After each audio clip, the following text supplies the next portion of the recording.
Get ready for discovery at the 15th Annual Wisconsin Science Festival, October 16th through the 26th. Over 200 events at more than 150 venues throughout Wisconsin are set to inspire all ages with science, technology, and art. This year, they're featuring the theme of rock and roll as a nod to the music, motion, and geology that shapes Wisconsin. Activities include interactive experiments, live Q&As with scientists, and thought-provoking panels. To learn more about events near you, visit wiscifest.org. Have you heard about Green Box Compost? Well, they offer a residential compost service for only $26 a month.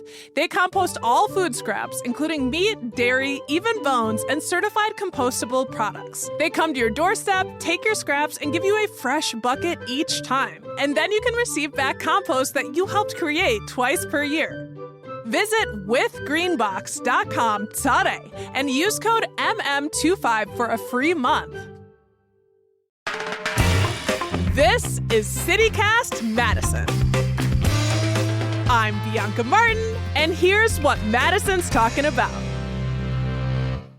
Today, are you ready for Badger homecoming this week? The UW Badger football team has its homecoming game this Saturday, October 11th. They'll take on the Iowa Hawkeyes in competition for the Heartland Trophy. To get us ready for a sea of red, white, and mighty celebrations, we're bringing back our episode on how to Badger tailgate. With me for that was executive producer Haley Sperling and special guest and local celebrity DJ Nick Nice, who DJs Badger tailgates all season. Before we dive in, a huge shout out to our new neighbors who signed up during our fall campaign. Massive thank you to Jeff W., Kelsey F., Christine K., Alexander B., Mariana M. Dea, Dwayne and Peggy M., Amy P., Catherine C., and Ann G., former guest of the show. And there's more thank yous to come at the end of this episode. But for now, it's time to jump around and get into the show. Nick Nice, welcome to CityCast Madison.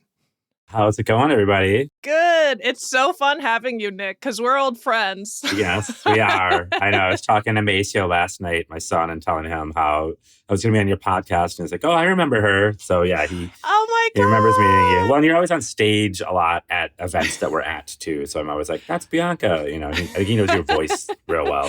Well, it's like a shared thing because I'm like, that's Nick. There's Nick Nice. It makes sense that you would be involved in game days because you're kind of at all of the hottest parties in Madison. DJ. Thank you. So, yes. So, I should say this episode is the brainchild of our executive producer, Haley Sperling. She and I are both Badger alums, and I've kind of fallen in the camp of someone who needs this episode as a one-time Badger tailgater that is like for real tailgating, versus Haley, who truly knows Badger tailgating and culture. So, let me bring you into the conversation to help out. Haley, Badger girl, hello. Hi, Bianca. I am so stoked to be talking about football and game days. And I'm going to kick off this conversation, pun intended, with asking you, Nick, what is your relationship to game day? And what do you guys get up to over at Fabiola's this time of year? Yeah. So I have been doing the game day tailgates for, I want to say almost 10 years now. So it was previously Rocky Rococo's. And then the Greenbush Donuts was next door.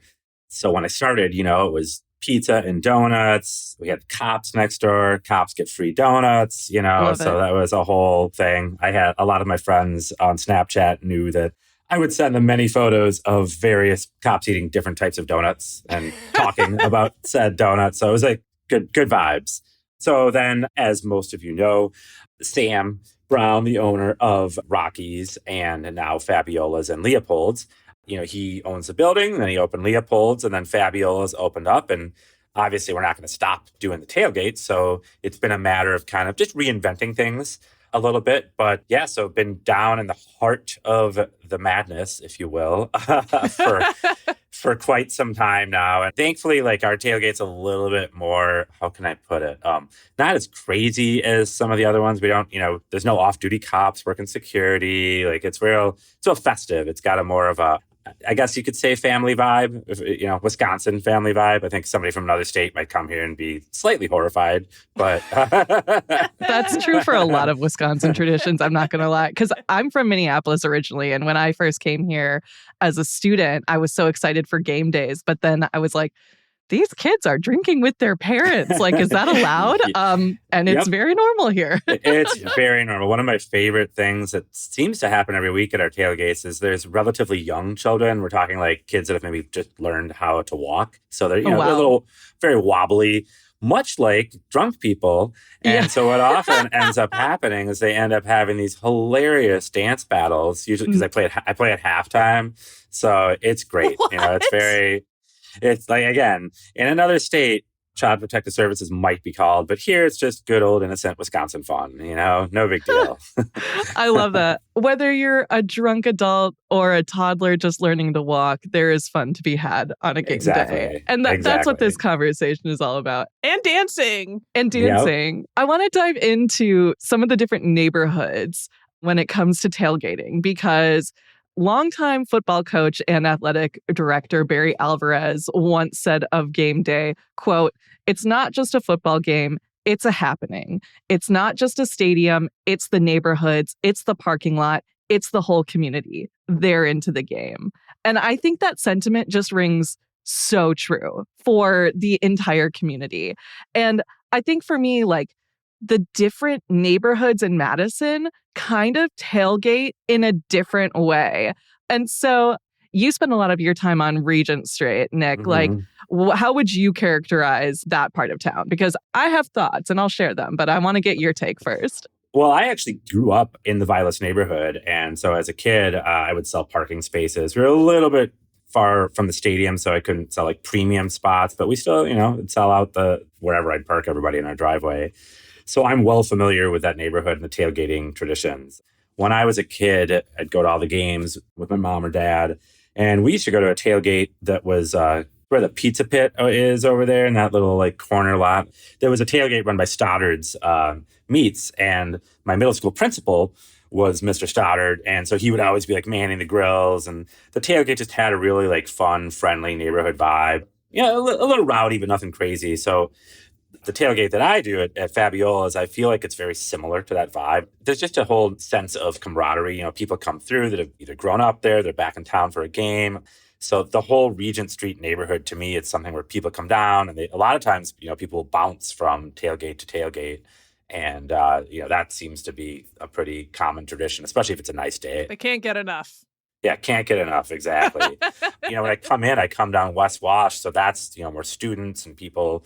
That's a little bit of a different game day vibe than down where I DJ, closer to the stadium, because we've got Lucky's next to us, Big Ten pubs across the street, Red Zone's a block down. Those are I'd say we're probably like the main big tailgates on Regent Street, But then there's lots of private ones as well, in different lots and whatnot. And as you may or may not know, there's very specific rules for the tailgates that frustrate everyone. So like, say, for example, when it's at 11 a.m., you can't have any amplified music until 10 a.m.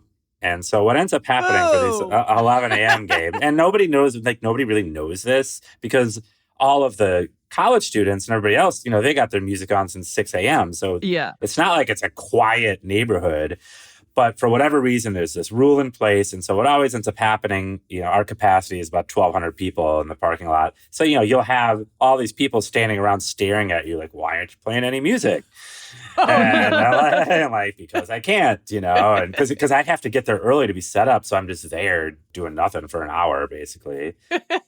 We toyed with the idea of having like a bagpipe, people playing bagpipes, or a mariachi band or something. Because that's a way to skirt the rules. But is it really worth it to have a band play for an hour? I don't know. But yeah, no, the vibe in that neighborhood is very, it's wonderful. And I would say, with all the different new businesses that have popped up there in the last few years, it's actually way different than it was when I first started. Because when I first started, it was just pretty much just, people getting drunk and rolling through, and just kind of chaotic. And I've noticed over the last couple of years, it's really shifted and it's just a little bit more, I don't want to say subdued because it is definitely not subdued, but it's slightly more civilized, you know? Or like wholesome, I feel like. Is yeah, that it? yes. If blackout drunk people including can drunk. be... Yeah, exactly. Drunk wholesome. Drunk wholesome, yeah. We've actually never had, knock on wood, we've only had one fight at our tailgate, and it was just two brothers. So, I mean, it's some family Classic stuff. Yeah. So they're fighting no matter what. Yeah, they're fighting no matter what. Doesn't matter. Throw alcohol in the mix, it's going to get a little crazy. And then obviously, the university has their big tailgate event over at Union South. Yeah, the Badger Bash. Badger Bash, way different vibe than what we do, And then Barry Alvarez has like a tailgate that he does too. There's a whole slew of... Yeah, there's a whole... I don't know if he does it every game, but there's official, like alumni tailgates and whatnot that aren't just the Badger Bash. I think for me, yeah, you kind of hit the nail on the head with Regent Street. It's definitely more of a community party vibe to me. People bounce around from different places. They'll go to one spot for another.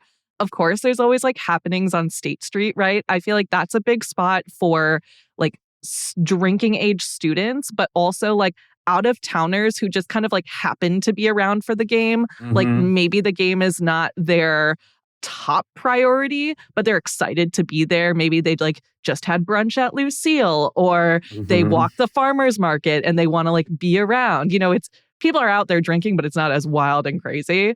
Totally. And then there's Langdon Street, which is where, and this is just in my experience, students in fraternities and sororities go and drink with their parents, which was always kind of a weird thing to me. Again, like I said, but that's the vibe. Some of them might be a part of that same fraternity and sorority, Right. Exactly. It's a lot of familial legacy vibes. And then there's the Camp Randall neighborhoods. So I'm talking Lathrop Street, Breeze Terrace, Van Hise Ave. Those are the places where students who live in those houses throw big parties. And it's not really a place where you would just kind of show up if you don't know anyone, but the odds of a stranger just offering you a beer on the street are still very high. All the time. When I'll take a walk around the neighborhood sometimes because we put the game on so that I have a break from DJing, and I'll just like to take a little walk around the block just to kind of soak up the vibe. And yeah, oftentimes it's exactly what happens. You're walking down the street and hey, come on over, have a beer, blah, blah, blah. Everybody's real friendly.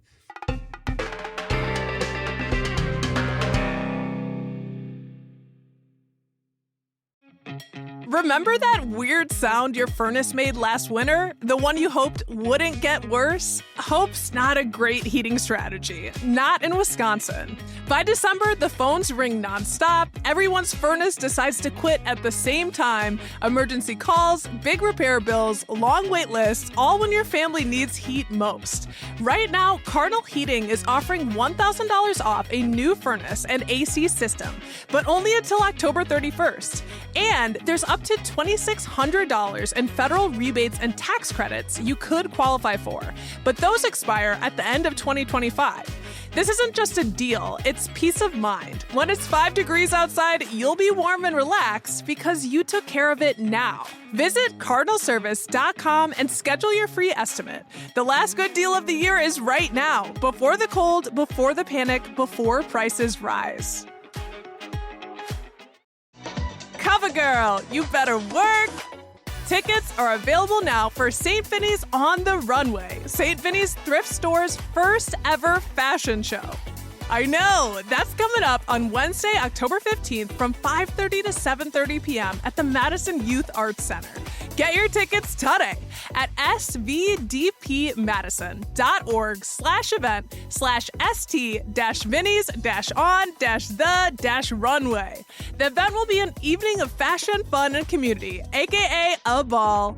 St. Vinny's employees will take the stage as models, showing off unique thrifted looks that highlight just how creative, stylish, and affordable shopping secondhand can be. They'll model styles for the whole fam, clothing from their special events, and Halloween costumes. Tickets are $25 and there's limited supply.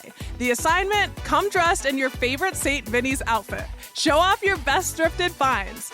All are welcome, so get all your folks out to this fun evening. Before we dive too deep into the games, I wanted to get a quick vibe check from the two of y'all. how many games have you been to in the past? And this is a judgment-free zone. I think I've mentioned on the podcast before, I used to be a season ticket holder as a student. So I've been to a bunch of these games. I've done a bunch of the pre-games and tailgating and whatnot. But Bianca, what about you? What's your experience been like on game day? Well, I've only gone to one Badger game, and that's kind of embarrassing and understandable because when I was in kindergarten, when we moved to Wisconsin, I immediately was a student who won a signed picture of Brett Favre, like a plaque, and I told the principal, as a kindergartner, I don't want this. And she's like, everyone wants this. I'm like, I don't. But then my cousin, Cecil Martin, played for the Badgers before he went on to play for the Philadelphia Eagles. Okay, Flex. Go on. Yeah, he's a legend. Cease, go Yeah. Cease. So I always have had like a place in my heart for the Badgers. And obviously I am a Badger. I went to UW-Madison and I love it. I think I also maybe it's like an expense thing that I didn't buy the season tickets. It was hard to get. They're expensive. Yeah, and it's hard. Yeah, but I do have a story about the game that I went to, which was I was asked out on a date, my first ever official date ask from a guy who worked at Rita's, Chad Bourne's Rita's Market, Wow. kind of a food cafeteria for students. And he was super cute, and I was so excited. And then part of it was going to a tailgate for UW Badgers, and it was in the Camp Randall neighborhood that you described. It was like one of these house parties. And to say the drinking was excessive is to put it slightly, and then all of these crowds, you like move with a crowd. You're basically become a part of a huge wave of red and white and, people wearing their striped overalls and So yeah, that's a look. red afro wigs. And, Yep. it is a whole thing. I did have a good time. It was just a huge learning experience. But yeah, that's me. That sounds accurate. I feel like those neighborhoods, you'll always see like the 3-story beer bongs and stuff too. Yes. That's like the whole thing. Yeah, and beer pong, obviously. Yeah. A lot of like flabongo situations happening, which if you don't know, it's literally just a plastic pink flamingo somehow cut and MacGyvered into a beer bong because Completely missed that. Yes, Madison's bird is the bird. It's the plastic pink flamingo, and you'll see people like taking beer bongs out of the flamingo and like going up, and like it's a weird time. Can't say UW students are not creative. Yeah. I can bet it was like an engineering student who probably made the first one, right? I don't know. That's my lore. That's my presumed Sounds about lore. right. Do you ever get to the game, Nick? Because I guess you as you said, you've had places to be this past decade. Yeah. So I have, I used to go, it's like, grew up going to the games all the time as my parents had season tickets. My dad was a professor in the economics department here. But yeah, I went to a ton of games. And unfortunately, when I was a student here, it was the Don Morton era, which for younger listeners out there, he was one of the worst coaches. And it was like the darkest period in Badger football history. Like it was like they sucked so bad. Nobody was at the games. It was just jump around type stuff. So there just wasn't a lot. I guess jump around started sometime in the 90s. I can't remember when. But that was like not a fun. I mean, we had fun at the games because you always have fun. But as far as football goes, it was very not entertaining football, so to speak. So yeah, I went to a lot of games. But then now that I've started doing tailgates, I haven't been to a game in years because I'm not able to. Yeah, that makes sense. Yeah, and that Jump Around House of Pain song is 1992, so sometime 92, after that. yeah. Yeah, I can't remember what it like. There's a whole ESPN documentary about the history and how it started and whatnot that was really fascinating to watch. They put it out, 2 or 3 years ago. Yeah. I think we can actually link to that. I think I've seen it online. So yeah, It's on there somewhere. There's also like a UW sponsored documentary about becoming Bucky. I don't know if you guys have seen that one. Yes. That's pretty wild too. The trials and tribulations that these folks go through to put on that Bucky suit. It's wild. Yeah. Shouting out Taylor Schuster from Baraboo High School, who became Bucky. He was a year younger than me. And I think he might be in the documentary, but I just remember he was just like a quiet kid. I just never expected. And then to see him like, yeah, doing the flips around, anything is possible at UW. The Buckies are wild. I DJ every year for UW Welcome Week for the freshmen, and I do a Thursday night event at the Memorial Terrace, and then a Sunday evening event. That's a silent disco that I do at Union South. And Bucky usually comes to both of them, But this year, for whatever reason, he wasn't at the Memorial Union one, but he came to Union South. And, the Buckies can't talk, So, like, you can talk to them and you can try to figure out what their erratic hand gestures are. But, he came up on stage and he clearly is sick of jump around because I figure, oh, Bucky's here, I'm going to throw on jump around. But you could tell he's over it. And so he comes up, and I could tell he was he wanted to see like what was in my Serato crates, my DJ crates. And I'm like, I don't know what I'm going to play next. I'm like, how about Turn Down for What? And then, he gives me the Bucky, like, erratic thumbs up, But he also was like scratching, stopping the music because it was silent disco, so you couldn't hear what he was doing. So he was hitting all the buttons that would start the song over. It was really, kind of annoying. Was it? He got buck wild on you. I did get buck wild. Nice one. And definitely a wannabe Bucky DJ,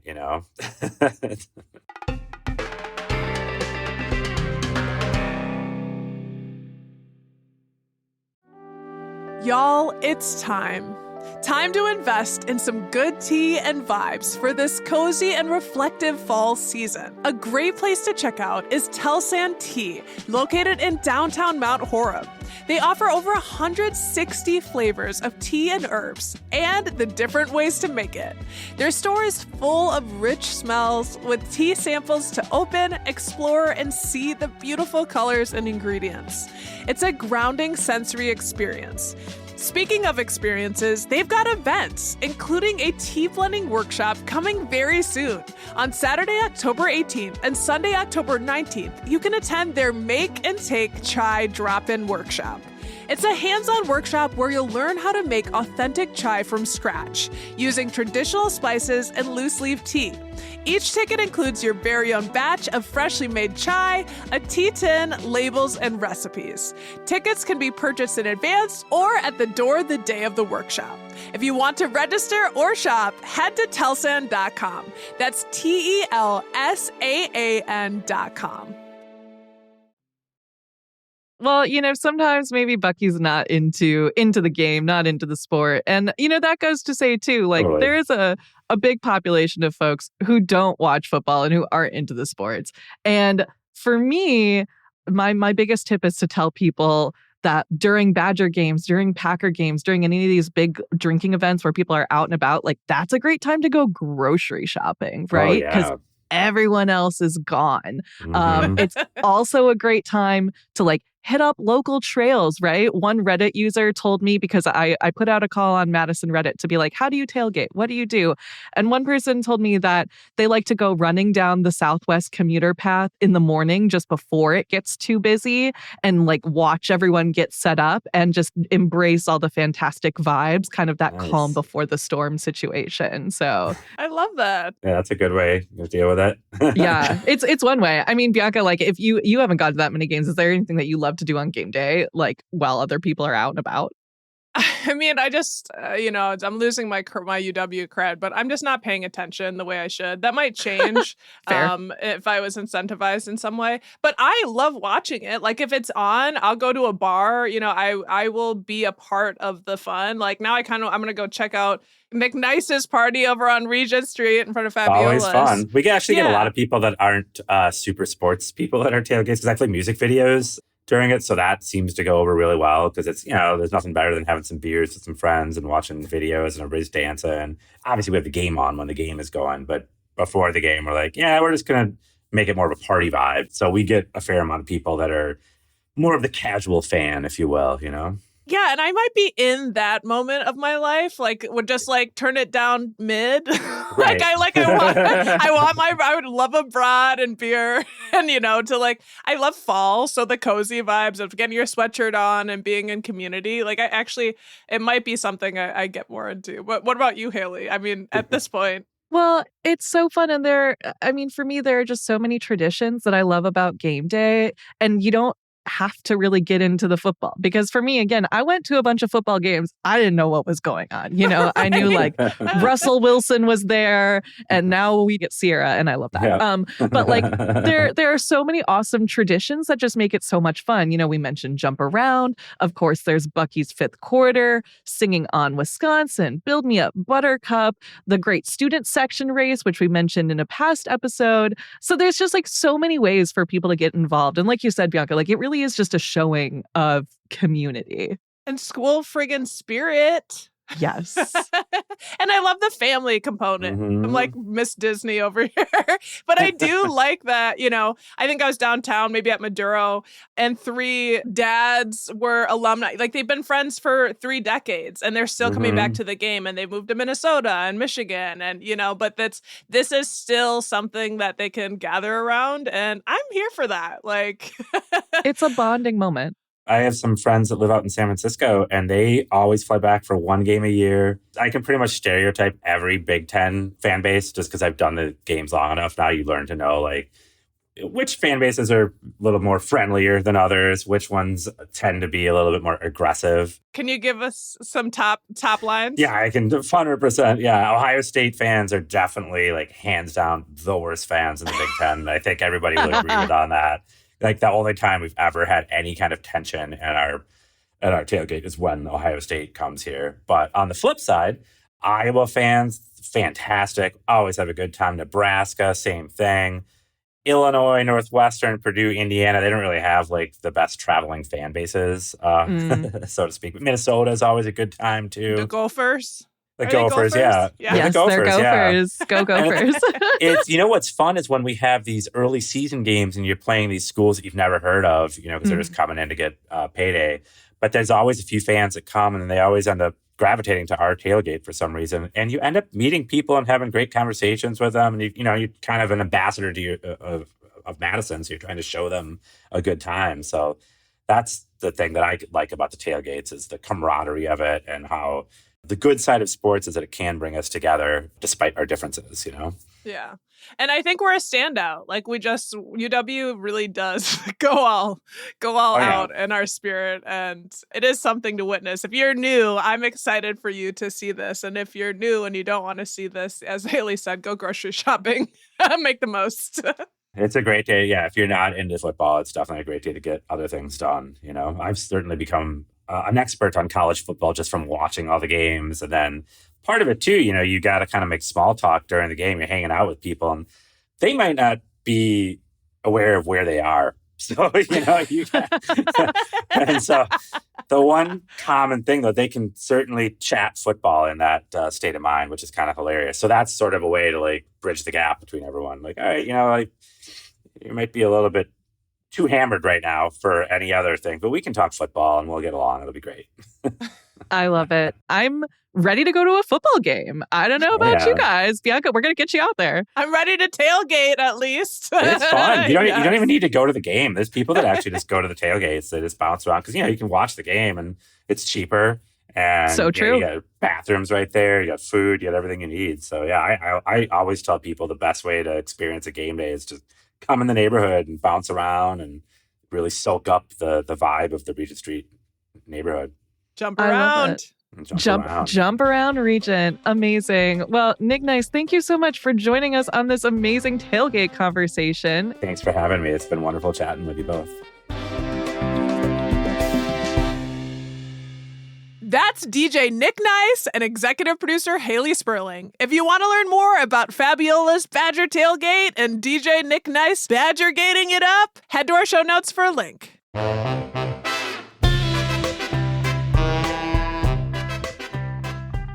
That's all for today here on CityCast Madison. I'm your host, Bianca Martin.